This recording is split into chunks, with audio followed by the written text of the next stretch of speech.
안녕하세요 여러분, 스킬텔러입니다. 지난 시간에 우리는 포트폴리오를 구성하는 4가지 기본 장표에 어떠한 정보들이 들어가야 하는지 알아보았습니다. 이번 시간에는 이 4가지 기본 장표 구성을 베이스로 지원자의 개성과 강점을 부각할 수 있는 5가지 추가적인 장표 구성 방법에 대해 알아보겠습니다.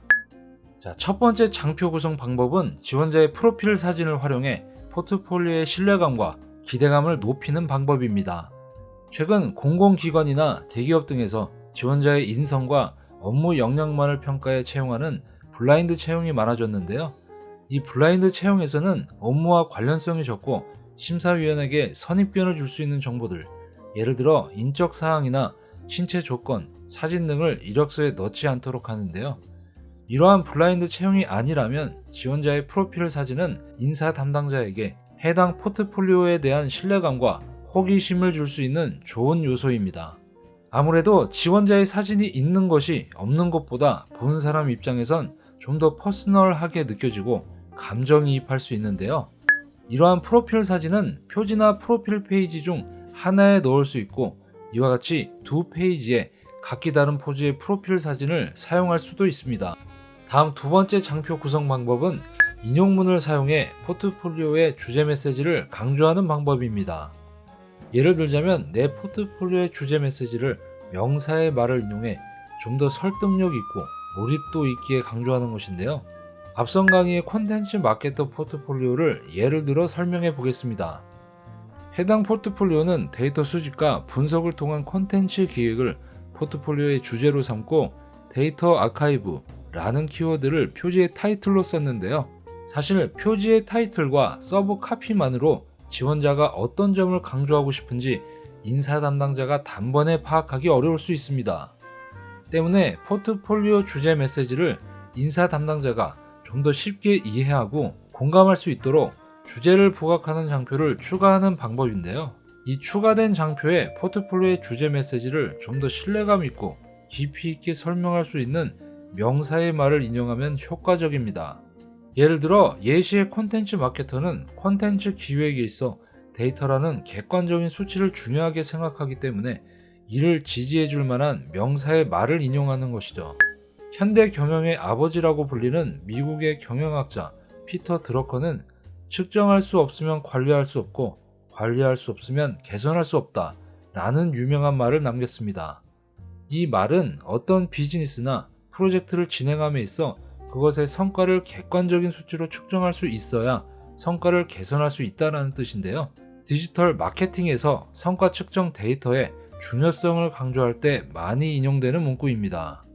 따라서 다음과 같이 피터 드러커의 말을 인용하고 여기에 대한 지원자의 생각을 덧붙임으로써 표지에서 표현한 포트폴리오의 주제를 인사 담당자가 좀 더 쉽고 깊이 있게 이해할 수 있도록 하는 것이죠. 이처럼 권위자의 명언을 인용함으로써 내 포트폴리오의 주제 메시지에 무게감과 신뢰감을 줄 수 있고 지원자의 직무에 대한 철학을 쉽게 표현해 볼 수 있습니다. 자, 이렇게 인용문을 활용한 포트폴리오 장표 구성 방법에 대해 알아보았고요. 다음 세 번째 장표 구성 방법은 커리어와 연관된 비중 있는 수상 내역이 있다면 이것을 별도의 장표로 만들어 강조하는 것입니다. 이때 중요한 것은 단순히 수상 내역을 강조하는 것이 아니라 포트폴리오의 주제 안에서 수상의 노하우를 연결짓는 것입니다. 예를 들어 예시의 콘텐츠 마케터 포트폴리오에서 해당 지원자가 비중 있는 기획 공모전에서 수상 내역이 있다면 이를 포트폴리오의 주제인 데이터 수집 및 분석을 통한 콘텐츠 기획과 연결시켜 어필하는 것이죠. 앞서 인용문을 활용해 포폴의 주제를 강조한 페이지를 썼다면 다음 장에서 자연스럽게 내용이 연결되도록 다음과 같이 여러 의미 있는 공모전의 수상 경험을 통해 데이터를 활용한 콘텐츠 기획의 힘에 더욱 빠져들었습니다.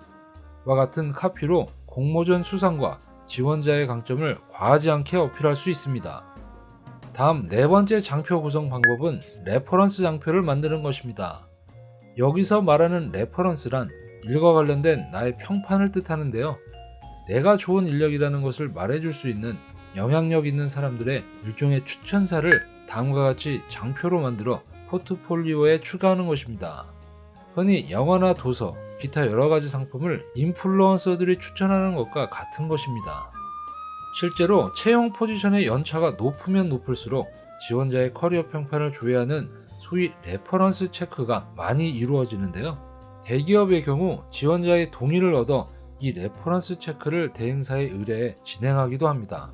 이는 회사가 구하는 인력의 연차가 높을수록 회사가 부담해야 하는 임금도 높고 조직에 끼칠 영향력 또한 크기 때문에 지원자의 커리어 평판을 입사 전에 알아보는 레퍼런스 체크가 많이 진행되고 있습니다. 따라서 내 커리어 평판에 대한 긍정적인 피드백을 줄 수 있는 영향력 있는 지위의 사람들, 예를 들어 전 직장 상사나 파트너사 임원, 신입 지원자의 경우 교수님이나 인턴을 경험한 회사의 선배들, 이 중 특히 네임밸류 있는 회사의 중역이나 임직원의 추천사는 포트폴리오 상에서 지원자의 신뢰감과 원만한 대인관계를 어필할 수 있는 아주 좋은 방법입니다. 포포를 심사하는 인사 담당자는 이러한 추천사를 통해 지원자가 원만한 조직생활 능력과 커뮤니케이션 능력을 갖고 있다고 판단할 수 있습니다. 레퍼런스 페이지는 다음과 같이 추천인의 얼굴과 간단한 프로필, 추천의 글, 여기에 덧붙여 가능하다면 링크드인 주소와 같은 추천인의 SNS 계정 링크를 넣음으로써 좀 더 신뢰감 높은 추천사 페이지를 만들 수 있습니다. 자, 마지막 5번째 장표 구성 방법은 경력기술 부분에 목차 페이지와 간지 페이지를 활용하는 것인데요. 앞선 강좌에서 언급한 포트폴리오의 맥락을 만드는 간지 활용법에 목차 페이지 하나를 더 추가하는 것입니다. 예시를 통해 좀 더 자세히 알아보겠습니다. 앞선 강좌에서 PPT에 장표 수가 많을수록 내용을 기준으로 장표를 구분짓는 간지가 필수라고 말씀드렸는데요. 다음과 같이 간지를 묶어주는 목차 페이지를 추가함으로써 인사 담당자가 지원자의 커리어를 좀 더 쉽게 파악하게 할 수 있습니다. 앞선 콘텐츠 마케터의 포포를 예시로 설명해 보겠습니다. 해당 지원자가 총 3개의 회사에 재직했다고 가정해 봅시다. 그럼 경력 기술의 시작 부분은 다음과 같이 3개의 회사의 경력을 시간 순으로 배치하고 각 회사에서의 소속팀, 직위, 직무 내용을 넣음으로써 인사 담당자가 지원자의 커리어 패스를 한눈에 종합적으로 볼 수 있도록 하는 것이죠. 그리고 그 다음 페이지는 가장 최근 회사의 경력 기술 내용의 간지로 해당 회사의 경력을 요약하는 장표로 사용할 수 있습니다. 종합해보면 목차 페이지, 간지 페이지, 상세 페이지 순으로 경력 기술 부분을 구성해 중요한 정보들을 좀 더 세분화해 어필하는 것이죠. 경력 기술 페이지는 포트폴리오에서 가장 중요한 부분이자 많은 정보들이 들어갈 수밖에 없는 부분이라 전체 내용을 요약하는 목차 페이지와 부분을 요약하는 간지 페이지를 활용함으로써 좀 더 체계적이고 쉽게 중요한 정보들을 인사 담당자에게 어필할 수 있습니다. 자, 이렇게 이번 시간에는 지원자의 개성과 강점을 어필할 수 있는 포트폴리오 페이지 구성 방법에 대해 알아보았습니다. 이번 시간에 제시드린 여러 아이디어 이외에도 지원하는 회사의 특성이나 지원자의 개성에 따라 다양한 페이지를 추가해 볼 수 있겠는데요. 어떠한 종류의 페이지가 추가되더라도 포트폴리오의 전체적인 맥락 속에서 이어진다면 지원자의 강점과 개성을 부각시키는데 많은 시너지가 날 것입니다. 자, 이번 강의는 여기까지고요. 오늘도 수고 많으셨습니다. 그럼 다음 강좌에서 뵙겠습니다. 감사합니다.